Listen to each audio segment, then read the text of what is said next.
What's going on, guys? So we got our package from Kalamazoo. Just been playing my water-cooled Slim. Looks like we're at almost 50 degrees Celsius. Been playing it for several hours. So,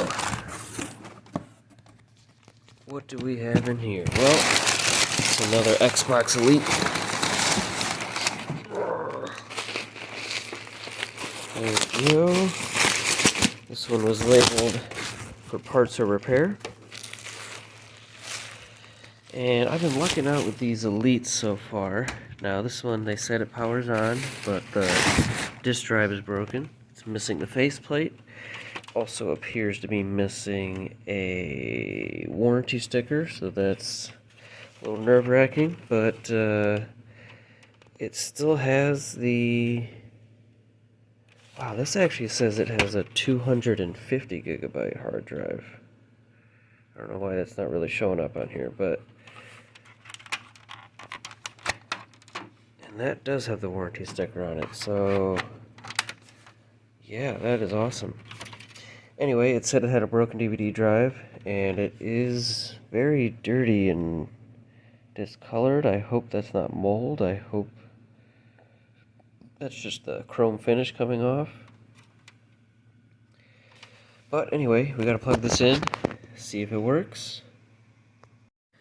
Alright, so here we go. Got my 200 watt power supply. I double checked the power plug. Appears to be a Falcon. I also had them send me a picture inside here. It does look like, I mean, it has the right color wires for it to be a BenQ. Let's go ahead and here we go. Fans are turning on. And now there is still a sticker back here. I'm not sure if that's a original warranty sticker or just another one, but it does bridge between the two halves of the Xbox, and it is not broken, so who knows. So it turned on just fine. We're gonna go ahead and sync this controller to it.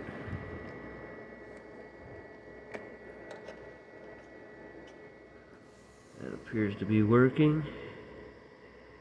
Sweet. Now it said broken DVD drive.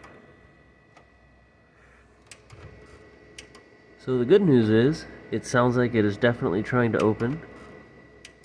So it sounds like it works, it's just jammed.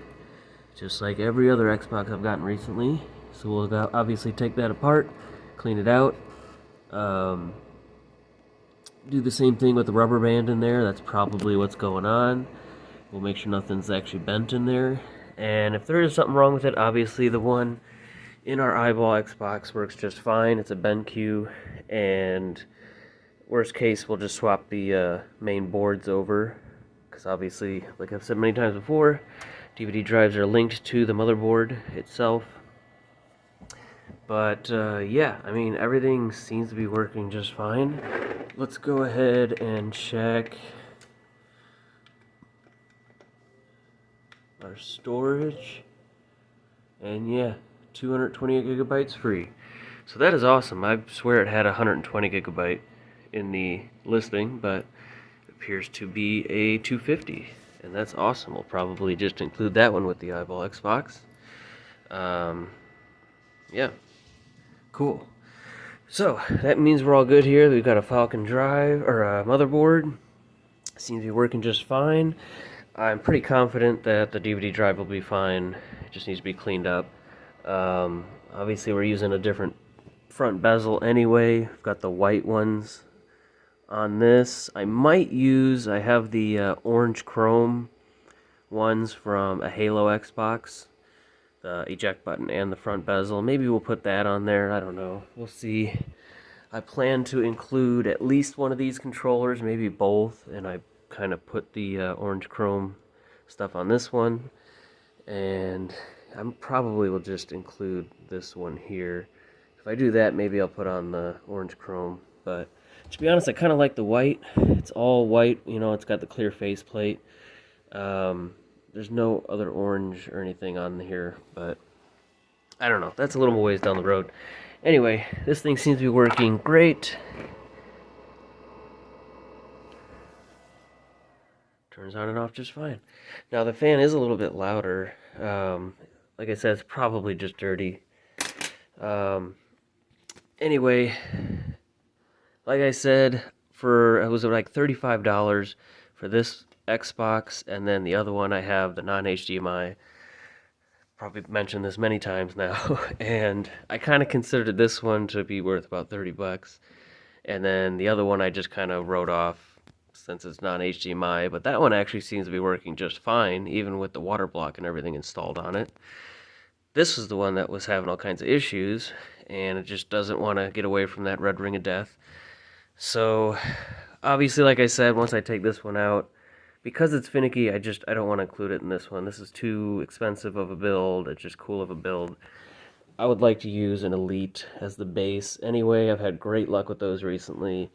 So we're going to swap that into there, and then we're going to take this board out and still redo try to reflow the solder points on it again, and just put the regular heat sinks on it, put it back in a regular case, probably the black case I've got here, and then just sell that one to at least get the money back that I got this one.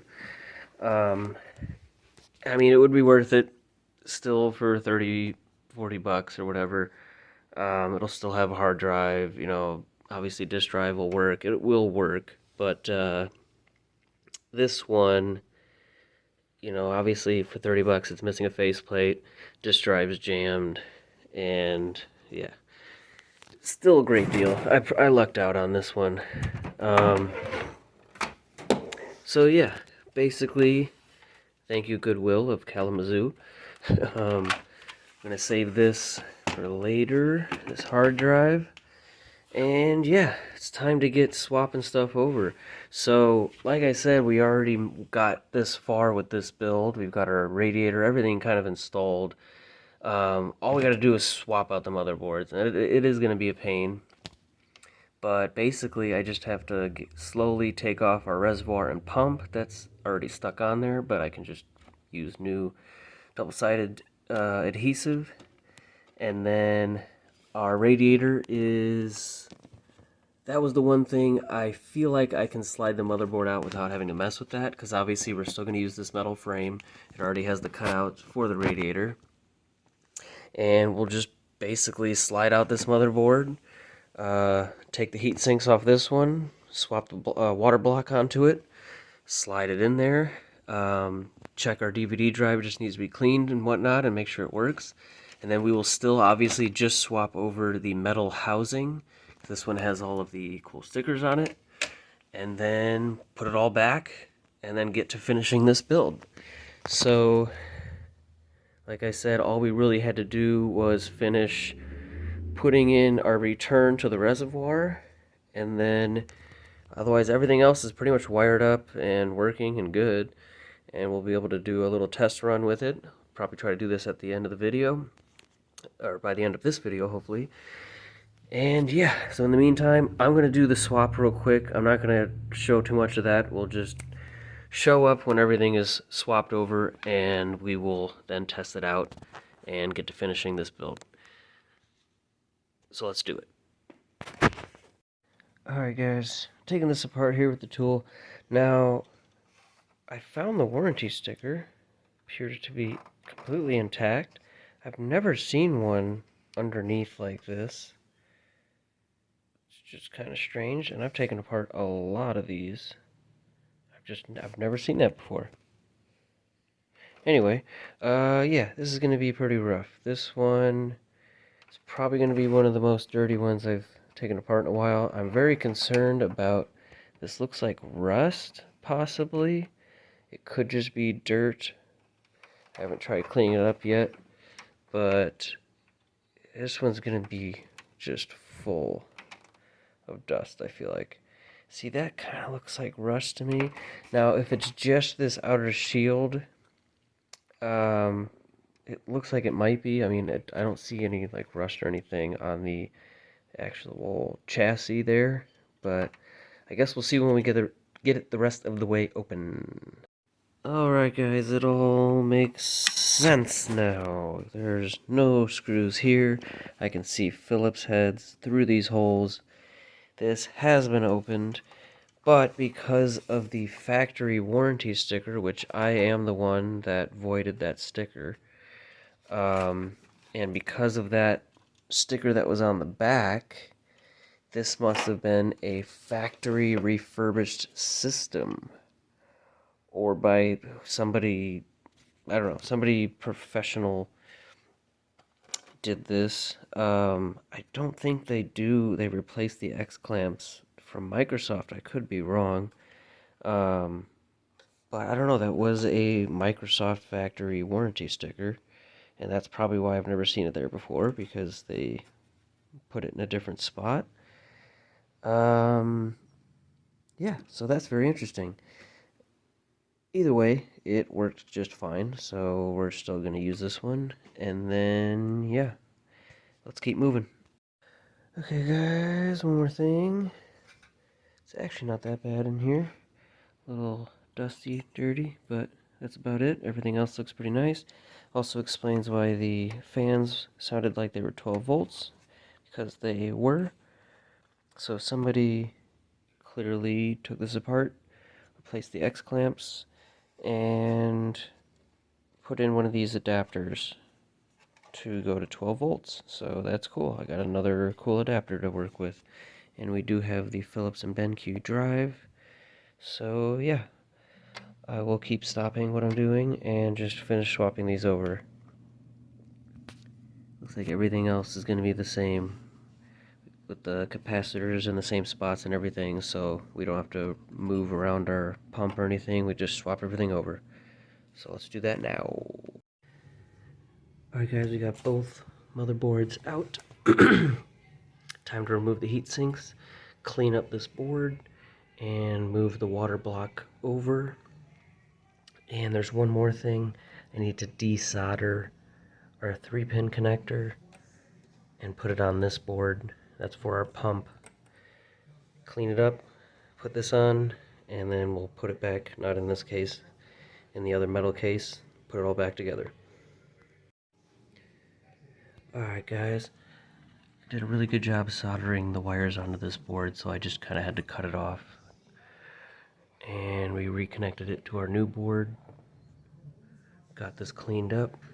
About to put some thermal paste on, put our water block. We've got the old board, just threw the heat sinks on there and put it in the old case.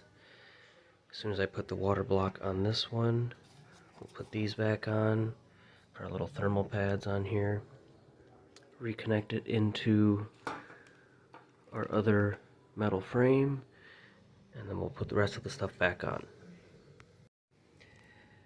Alright guys, so both these boards are Falcon boards, but it's clear that they are very different. You can see, let's put them side by side here. So for one, like, look at all these. It's got the tall capacitors. This one has all these shorter ones. Same with all along here, short ones. This one's got long ones all here. I very carefully, slowly bent this one a little bit.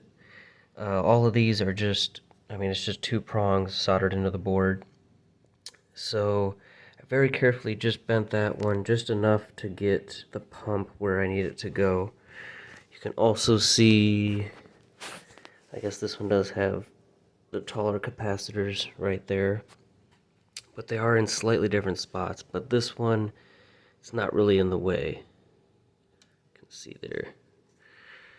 These ones though might be an issue. I feel like I got it just about in the same spot. We're going to test fit the case over it and make sure it's not any higher than it was in this one. So that just means this was also probably a newer Falcon board. You can see a lot of the taller capacitors are replaced. Actually, you can see these two are in a slightly different position. But yeah, other than that, I guess everything is mostly in the same position. It just has the ones around the main chips here replaced with these smaller capacitors. So technically what I could do is either switch them or you can just desolder one of these from the board. Add a little length of wire on either prong. That way I can kind of move it to the side or just lay it down. Would like to not do that. I mean, I also would have liked to not have bent it, but I very carefully bent it without damaging anything like where it's connected to the board. And I think it'll be a snug fit. Now, technically, that means there's no room for that double-sided pad in here. So now the pump is this way a little bit more, which is going to move our reservoir a little bit more, which will also be annoying, but yeah, let's put the thing over it and just see if that's going to work. Okay, so it does appear that this still sits all the way down flush, which is nice. I guess we don't really need to use any adhesive for the pump. It's in there very snug. And once I get the reservoir on there, that one will still be stuck to the side here, so that's going to hold everything in nice. Yeah, so let's go ahead and do that. I'm going to put our radiator back in, at least get this back to where it was before we realized our motherboard was doomed here, before we end this video. And then in the next one, we'll actually do all the finishing. Now, like I said, I already had too big of a gap kind of on the back side for this reservoir, and now that it's probably going to sit even farther forward, I don't even know if this is going to fit until I trim out more here, and then I'll have to trim out more here, and I'll probably just put, I don't want to put anything on this side, because we would have to smooth all this stuff out. Maybe we can, I don't know. We'll have to see if it looks good. But I don't want it to interfere with how it rests on this edge. Otherwise, yeah, we'll just have to smooth this side out, and then this side we'll probably put that automotive trim I've used on windows just around the side, just make it a little more of a nice clean fit around there. Now it comes in chrome, black, and clear. Maybe we'll just use the clear one just to match the theme. But yeah, let's go ahead and get this back in. Alright guys, just as I thought, I am going to definitely have to cut out probably another 1/8 of an inch or so on there. It's just going to leave an even bigger gap on the back, but hey, this side needs to be smoothed out anyway. It's a little crooked, so we're going to have to cut out more there. Like I said, more on this side, and I'll just get that all smoothed up before we finish this. You can see it's sitting a little too far forward because of the angle there. I don't want to try to force it on right now. It's too late to try to cut it. So, yeah. Basically for now, move this over here. Yeah. I'm just going to get this side stuck on here. I'm going to make sure the pump is solidly in place. I might put some adhesive between this side of the pump and the USB block there. And then I'm going to at least plug in the other stuff. I don't know. I'm going to check on how long this video is, and then if we're good, I will finish this part of the video up tomorrow. I will get home from work, get this finished cut out, put the radiator in, and at least plug everything in, and just plug it in, turn it on, make sure everything's good there. And if it is, sweet. Then I'll end that video there, or this video at that point. And then, like I said, I'll get to doing the finishing stuff in a little bit. But obviously we've kind of done everything. I guess I need to cut out more on this side anyway. I just realized right now, because that's where we're going to do our return. And yeah, so I'll deal with that tomorrow. Alright guys, on second thought, we're already close to 20 minutes I think, so all I'm going to do the rest for tonight is take the disk drive that came with our Kalamazoo Elite. I'm going to open that up, just clean it up, do the little method with the rubber band, and yeah, I'm going to make sure that's all good. And we'll start the next video with finishing all of this and putting the case on the DVD drive and actually putting this all back to where it was before we ripped the motherboard out. And we'll plug it in, make sure it's good. Anyway guys, thank you so much for watching. I'll see you in the next video. We will get this eyeball 360 finished. Okay, like, comment, subscribe.